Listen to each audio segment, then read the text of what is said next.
Hi, Booktube. Welcome to Jackie's Literary Corner. I am Jackie. And as you guys know, I'm not going to do a wrap up. I'm going to do I'm going to do a wrap up every other month, a bi monthly wrap up. Um, so I just got back from my grandmother's house. And this time there was a purpose to this visit. It was actually my cousin's wedding. My cousin's second in line. And we actually have her sister is getting married in December. So they were both proposed to within the same time frame, and they're both getting married around the same time frame. So we're gonna do this again. I mean, I love my grandmother. I love visiting family. But first, as I've confessed before, sometimes sometimes there are inconveniences about my grandmother's house that I don't entirely love, but I do love spending time with her and visiting with her and seeing my cousins. And her wedding was beautiful. I'm so happy for her. And it was a little vacation, you know? I mean, it wasn't a vacation like going to Europe or Disney or something, but it's still getting away, having some time off work, which is always nice. So of course I brought some books with me, and once again I brought too many. I was trying to narrow them down, and I had trouble doing that. And I probably brought one too many. Like, I don't know, I just can't help it. Like, I try to narrow it down so I only have a few books, 2 or 3.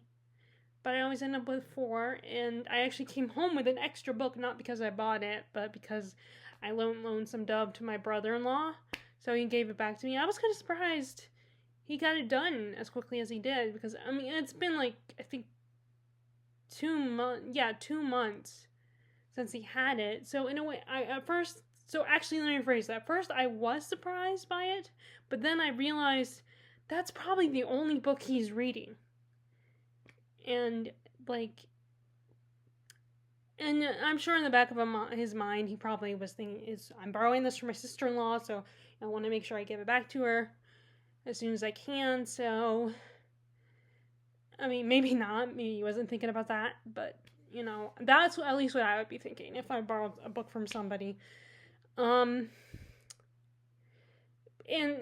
again, like I said, it's the only book he's reading. Like, yeah, he has 3 kids, so that keeps him busy. He works. But even though he has all these things to keep him busy, it's not, I think he doesn't have any other books he's reading, so he can devote his time to that one book. But anyway, so I came back with one more book than I came with. But yeah, I didn't finish any. Well, actually, that's a lie. I did finish something, but it was not on my physical books. It was actually on my Kindle. I finished Blackwater. Finally, I finished that. It was such a relief to finally finish Blackwater, which I was anxious. And when I get really it's a weird feeling when I know that I'm close to the end of a book that I've been reading for a long, long time. And this one, according to Goodreads, I started reading it in October 2024. Which I guess maybe I was starting it for a Halloween type read. But yeah, I was so, but I finally finished it. It felt weird when I finished it. That's the only thing I can think of. And yeah, I'm gonna miss these characters. I enjoyed spending time with this crazy family and with all their drama. But it was so weird because I just can't believe I finally finished it. After reading it for on and off for almost a little over a year. Well, actually less than a year because like I said, I started in last October and it's only September. So, but yeah, it was surreal almost that I finally could say I finished it. So I'm actually gonna see if I can, reward myself by adding some books to my Kindle. Because like I said, I was my mom was reminding me, and I was trying to remember myself that I need to get some books on my Kindle read before I add more books to my Kindle. And the problem is that Blackwater is 6 novellas and one big book, so it's it's like in the 1,000-page mark. I mean, it was literally, I think, 1,006 pages. That particular edition, that e-book edition. So, I think I definitely need a reward for that one. I did start. I already started this book, but I came back to it, which was it's not, I don't think it's War and of Light and Darkness, I think it is. The second book in the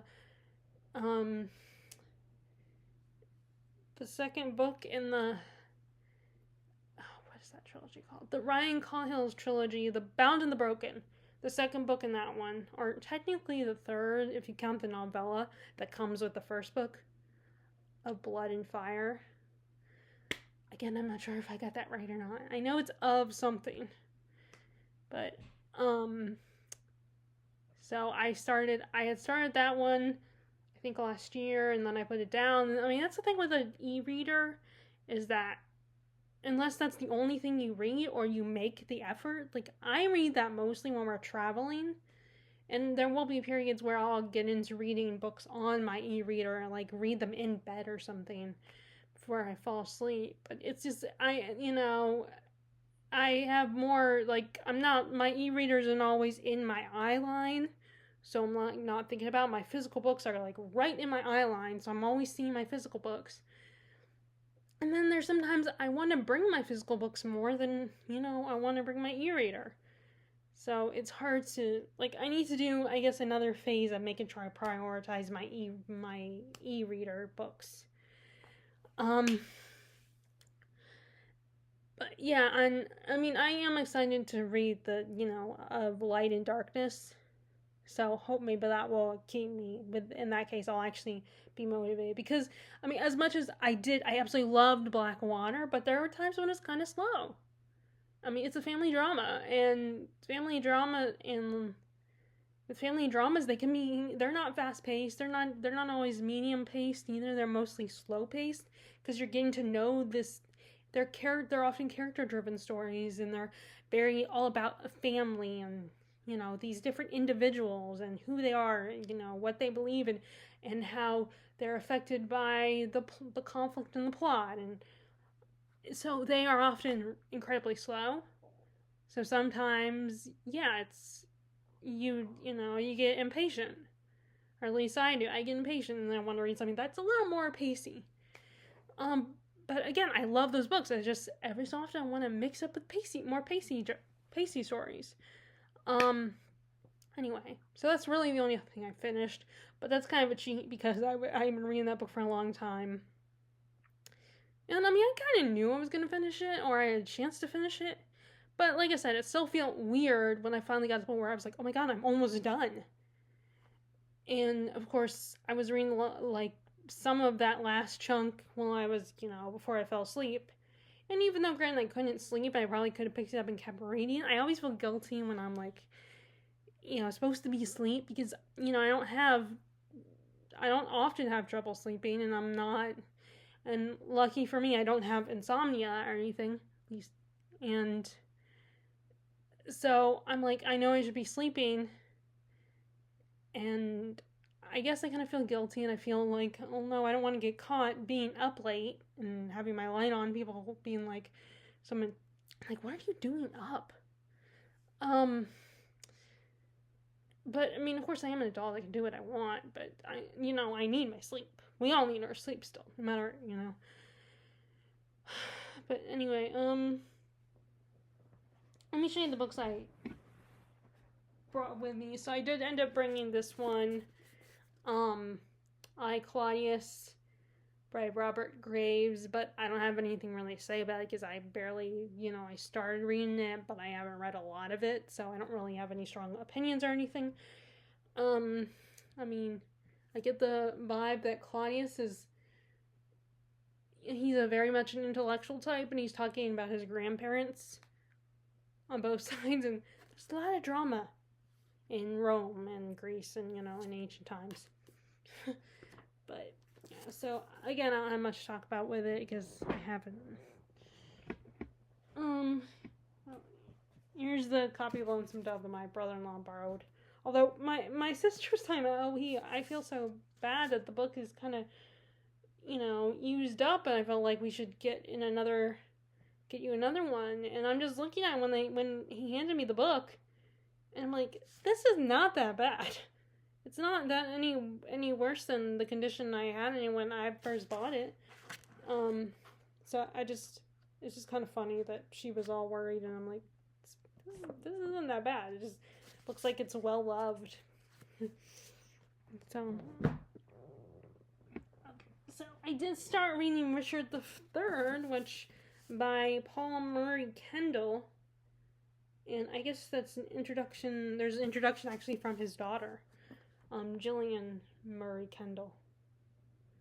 But anyway, so I've got as far as like, when he is born and everything, and then his older brother, becomes king. I guess his father got killed. His father was, and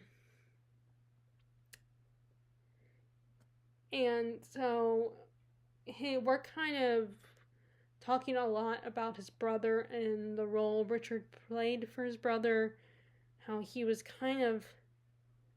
how he became favored by his brother Edward over their other brother who is older than Richard, their older brother George, and he formed an alliance with Warwick, who is known as the Kingmaker actually, and although I don't know what that means.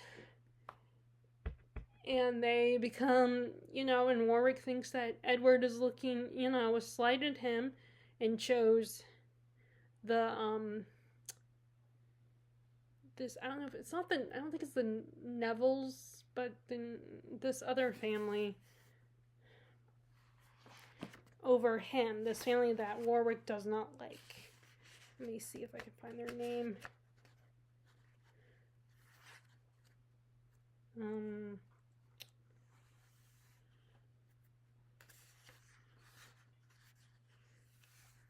Like I said, it's not the Nevilles, but it's someone. Okay, I don't know, and I don't want to waste time. But anyway, so again, I didn't read a lot of it, but that's what I got so far. I was like making sure I took notes on this. I would like to, so I can maybe remember things better. And because I really want to dive deep into this history, the Plantagenets and Richard III, and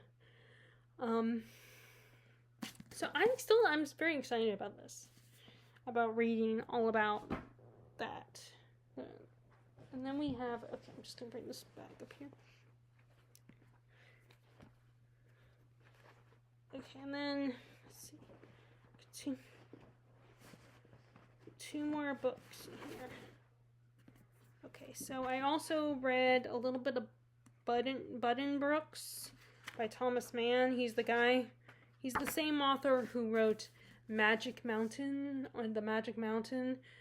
This is, according to someone on Goodreads, this is his debut. And they weren't sure about it. But this is about a German family, and, kind of it's a family saga. It's as the tagline says, the decline of a family. And, I think this family is their government. They're in government that's, they refer to Johann Buddenbrooks as he's a council, kind of like what they did in Rome, I guess. Again, I don't have a lot. I have not, surprisingly, even though I've read up to 78 pages of this, there's still not a lot. I still don't have a lot to say. And then, of course, when I was reading it, I tried to read a little bit of it in the car today, and again, I'm sitting in the front because if I sit in the back of the car, then our dog Murphy will be on my lap. He'll be like right up against the chest, so it's very hard to do anything. Like that last chunk, because I ended up having to sit back there because I don't sit. I sit in the front because of that, because my mom knows it. I can't do it. And so she'll sit in the back with Murphy. Well, in that last chunk, because her and my dad were switching, where she would drive, and he could just chill because his leg was hurting him. But that meant I got to sit in the back, and which wasn't as bad. Murphy was not sitting on my lap the whole time, in that last chunk. And what was nice is that I was using that opportunity to listen to my own podcast via my iPod.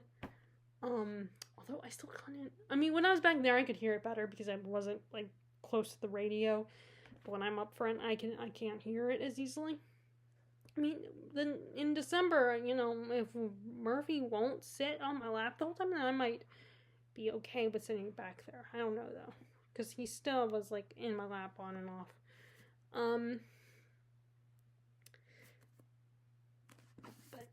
So again, I read a good chunk. I at least read a little bit more than the other two books, but still I have a lot to say.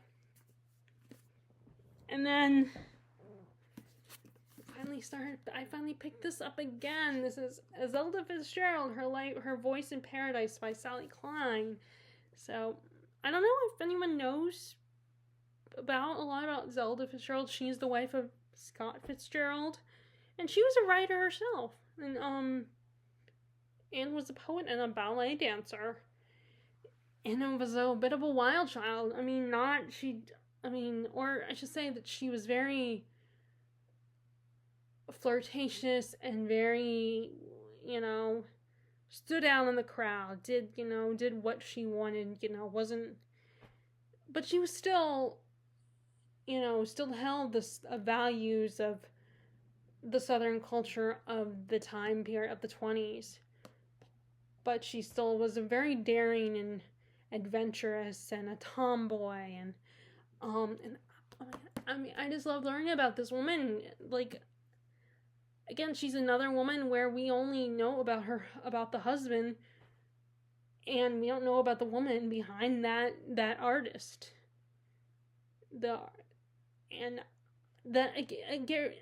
It reminds me of in Big Eyes, where it was the woman's artwork, but the husband was taking credit. Now, I haven't seen the whole movie, but I've only seen the trailers. But of course, I know a little bit about the plot. And again, in this situation, historically, Scott was taking some of her work, some of her writing, and putting it in his own work. And that, to me, is just messed up. I mean, although, now, I don't know if it's gonna bring that up in as what, it hasn't said it yet, but, that show, that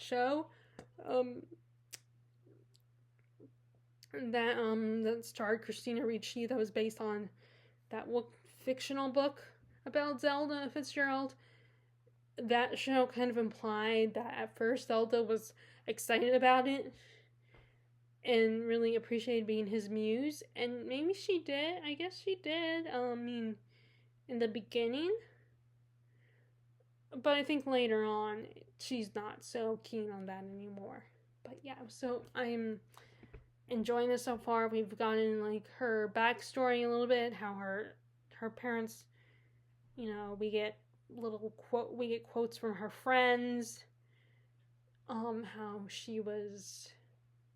her dad was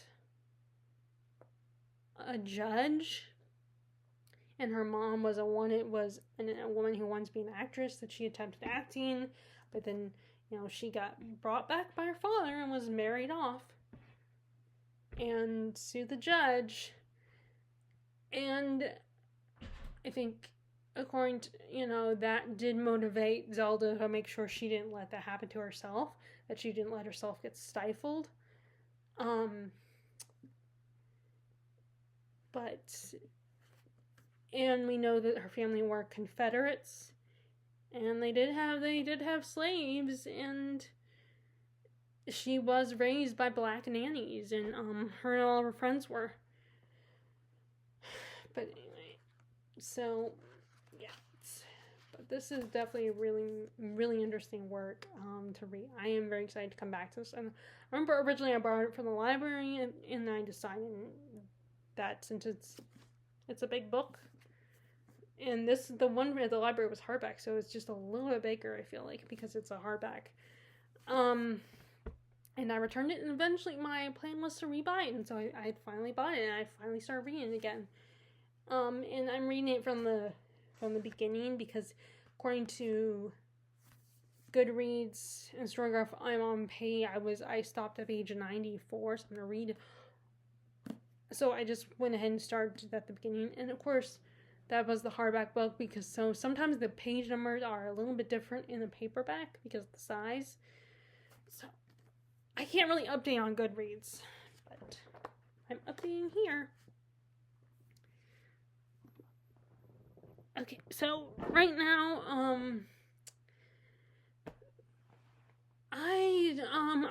my plan is to get back to, oh, crap. Okay, so I had something in that book. I must have, I'm gonna get back to this one, Catherine of Aragon, the True Queen by Alison Weir.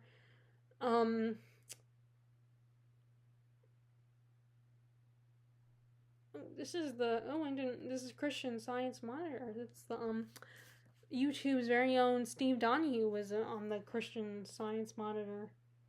This is a blurb from them.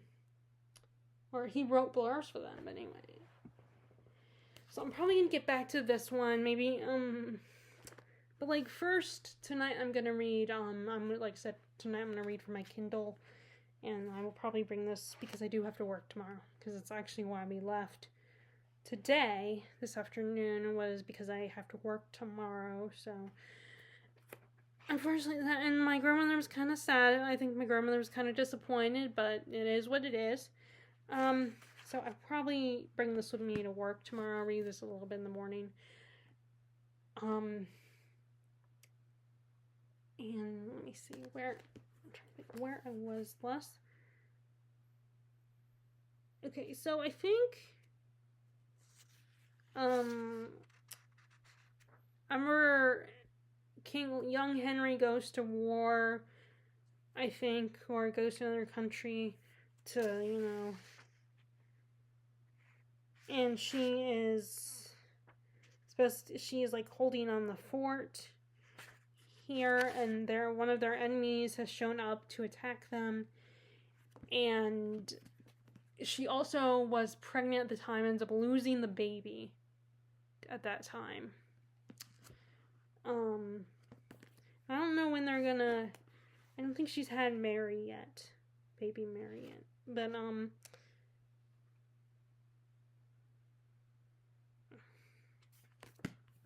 that's the last thing I remember reading about. And he does, and I think she's pregnant again, I think at this point.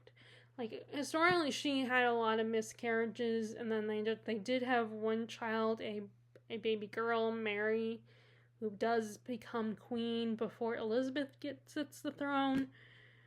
And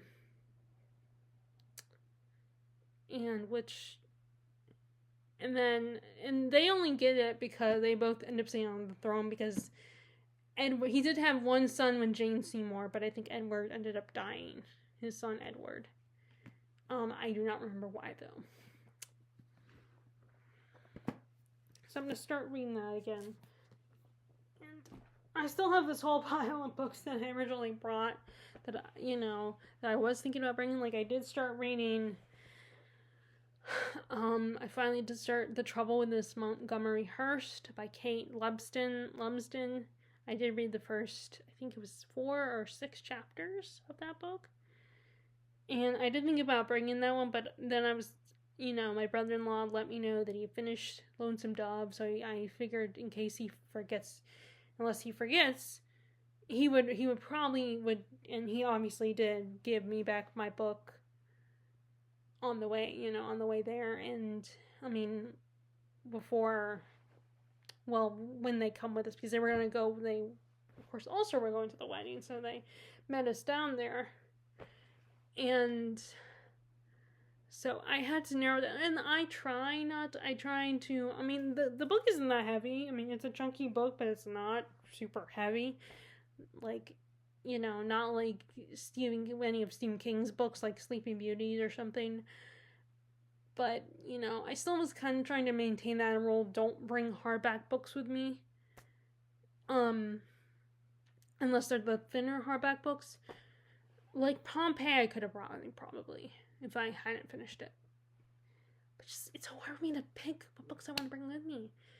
I try to set guidelines from, and unfortunately we are going back. Well, not unfortunately, but I'm gonna have to go through that process again in 3 months because my other cousin is getting married in December, so we will see. I do need to finally read. I'm gonna also read The Revolutionary Marina M, which is blurbed actually by Steve Donahue. I need to pick that one up and read that one. And I have all these series, like you guys know. I did say that. Excuse me. I did say that for September, I'm gonna use that to read Shadows of Self, the sequel to Alloy of Law. I'm gonna definitely read that in September. And I also want to read The Scarlet Letter in September. But actually, I did this thing that, okay, I am a big nerd. I love, like, I didn't love everything we read for school, but the whole idea of treating literature, like reading literature like in an academic way, like kind of, but doing it in a fun way, and reading the kind of literature, like acting, the whole fantasy of like I'm studying it, which it's probably similar to why we love dark academia. That kind of atmosphere and that structure for me is fun. I mean, I'm also someone who likes making lists and stuff, and planning things. I love to plan. I mean, I want to be good at planning not event planning necessarily, but planning out like projects and stuff, I guess. I mean, you know what? I wonder if I could do event planning if I would be, like, I mean, granted, it's a whole different kettle of fish, so I don't know, maybe I wouldn't be good at it.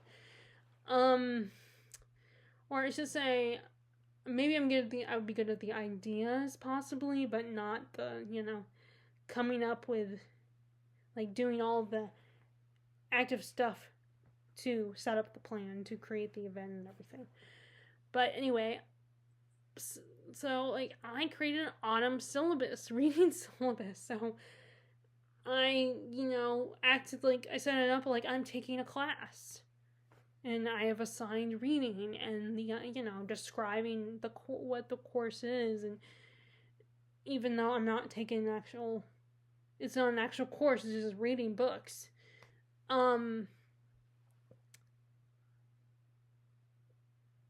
But yeah, so I, type a whole Word document and everything, like it's made up a syllabus and everything. So it's really, I just find it really fun. And this actually is something that one of the videos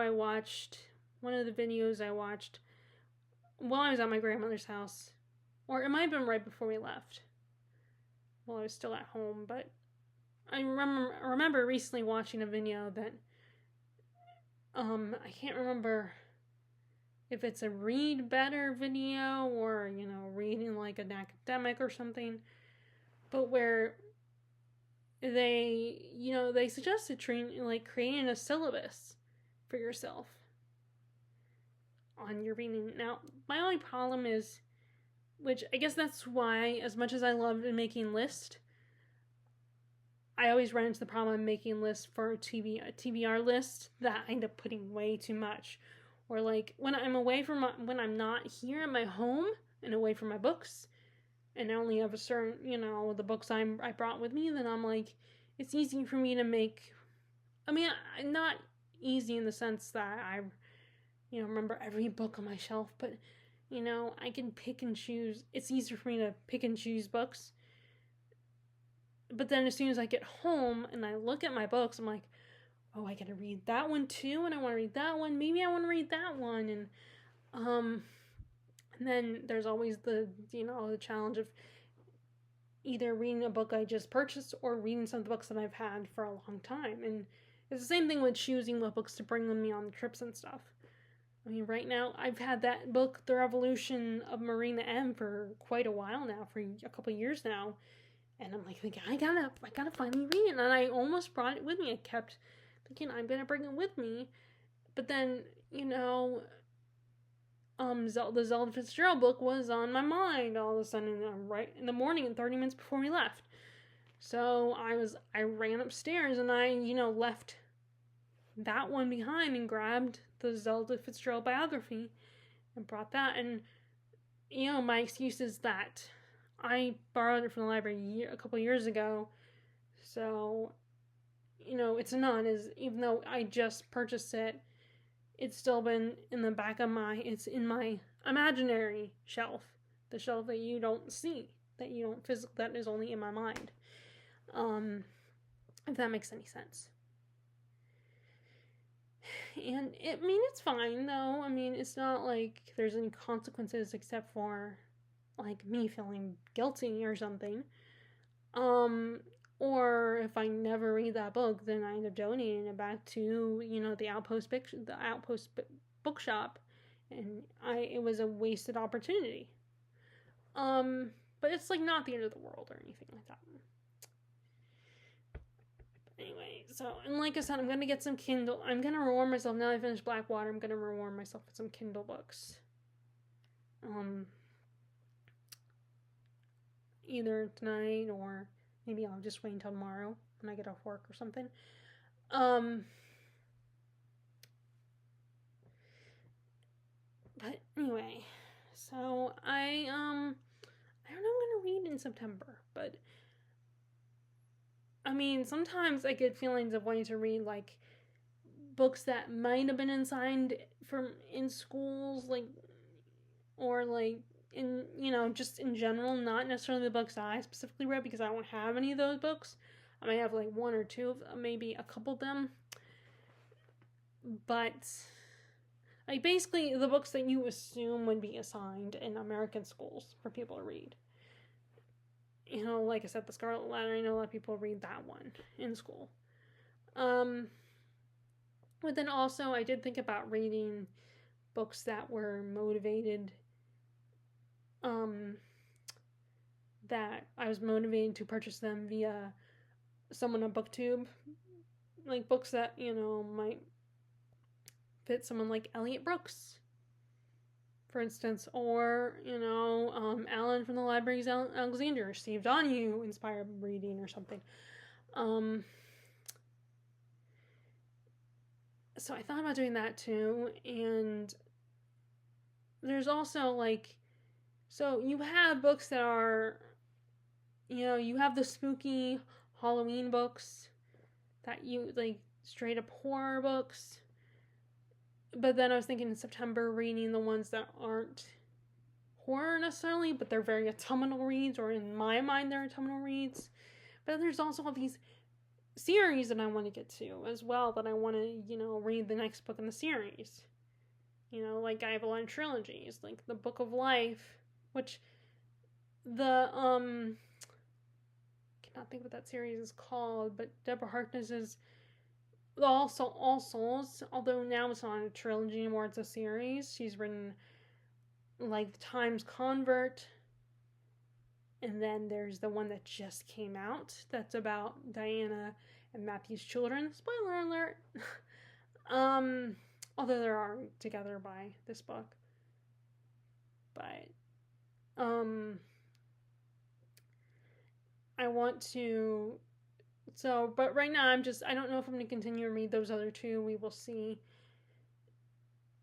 But, so I'm counting it as a trilogy for now and when I do read the Book of Life, I'll count it as done unless I decide to read the Times Convert and then the other book.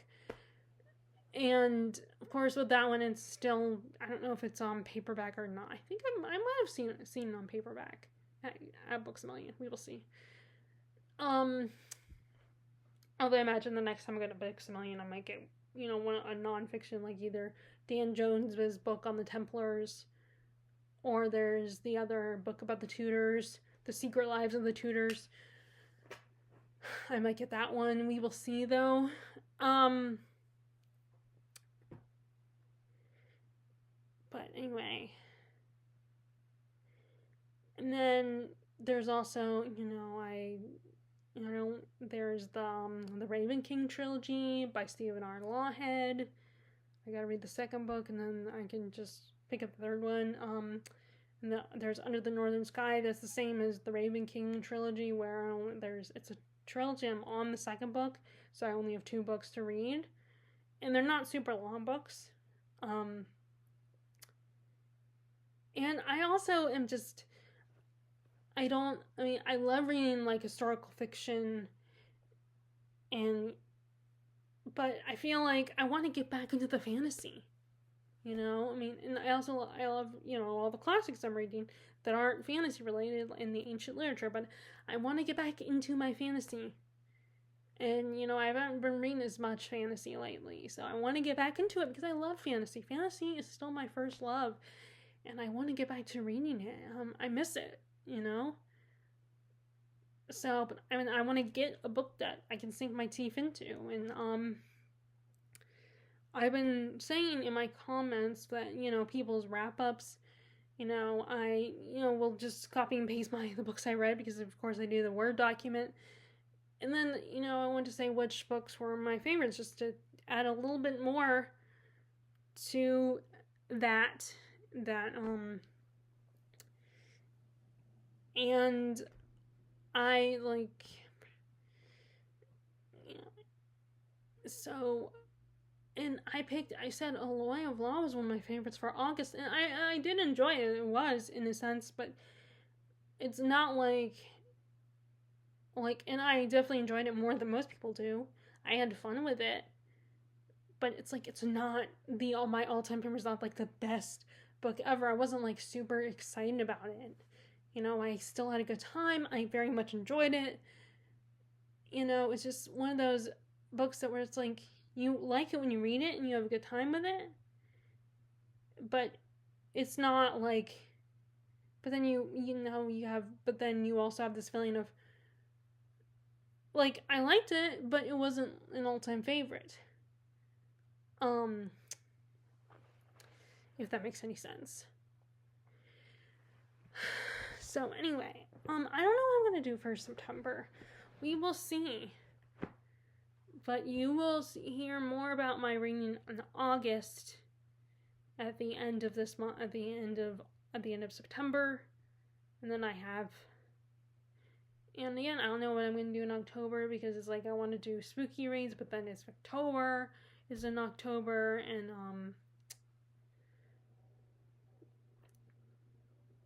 but anyway, so that's all I wanted to say for you guys. I'm not going to do a wrap up. I hope your reading is going well right now. And I hope you liked this video, and I will talk to you all later. All right, bye.